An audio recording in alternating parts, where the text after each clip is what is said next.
Əziz abituriyentlər, bugün bir mövzu haqqında söhbət edəcəyik. Belə ki, sosial şəbəkələrimin birində abituriyentlərin ekran vaxtına aid olan bir video paylaşmışdım. Bəzi abituriyentlər də şərh bölməsində qeyd eləmişlər ki, əslində telefon abituriyentin oxumasına, çalışmasına heç bir maneə deyil. Abituriyent istəsə telefonla da dərslərini mükəmməl səviyyədə bacara bilər. Bəziləri hətta yazmışdı ki, mən 10 saatla, 15 saatla, hətta 20 saatla belə dərslərimə çox əla çalışmışam və nəticədə prestijli ixtisaslara da qəbul olmuşam. Bu mümkündürmü? Əlbəttə mümkündür. Amma mində bir abituriyentdir. Yəni siz həmin o bir abituriyenti özünüzə nümunə götürməyin. Ona görə ki, hər bir abituriyent individualdır. Hər birinin fərqli dünya görüşü, fərqli düşüncə tərzi, hadisələrə verəcəyi fərqli reaksiyalar mövcuddur. Yəni, ola bilər ki, bəzi abituriyentin psixologiyası çox güclü olsun, bəzi abituriyentin psixologiyası zəif olsun. Abituriyentlər ümumiyyətlə 3 qrupa bölünür. Birincisi, tədqiqatçı abituriyentlərdir. Bu abituriyentlərin heç bir məhdudiyyətə ehtiyacı yoxdur. Çünki həmin abituriyentlər özləri istədiyi şəkildə sosial şəbəkələrdən araşdırırlar, tapırlar. Yalnız hazırlıq müəllimi ilə kifayətlənmirlər. Bir çox mənbələrdən də istifadə edirlər. Telefon həmin abituriyentlər üçün yalnız axtarış mənbəyidir. Yəni, bu şəkildə istifadə edirlər.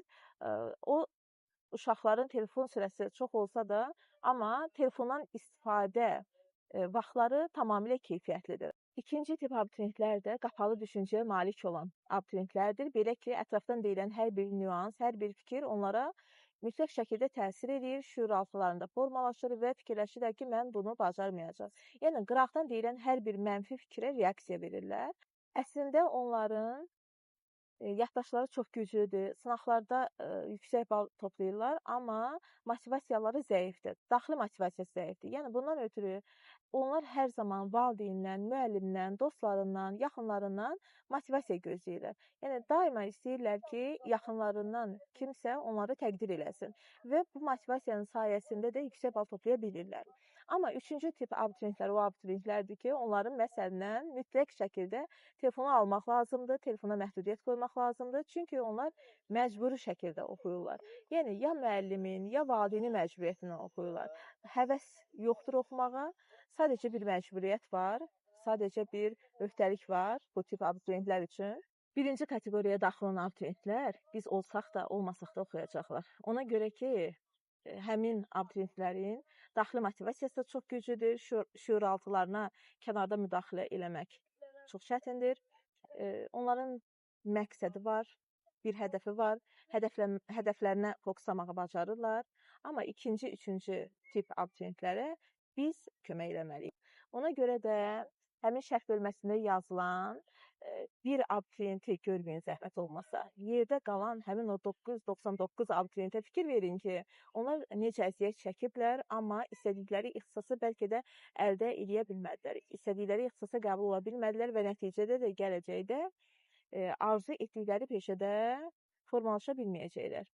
Ona görə də bu tip şərhləri əlinizdə bir növ bayraq tutmayın, çox çalışın, özünüzə mütləq bir limit qoyun, telefonunuza məhdudiyyət qoyun, yaxud da iradəniz yoxdursa, telefonu ümumiyyətlə işlətməyin. Çünki bu müvəqqəti bir vaxtdır. 2 il, 1 il hazırlaşıb qəbul olun, həm özünüzün, həm valideynlərinizin illər çəkdiyi əziyyəti itirməyin. Ondan sonra telefona nə qədər baxırsınızsa baxın. Telefon həmişə var, amma məqsəd və məqsəd uğrunda çalışmaq istəyi həmişə olmur.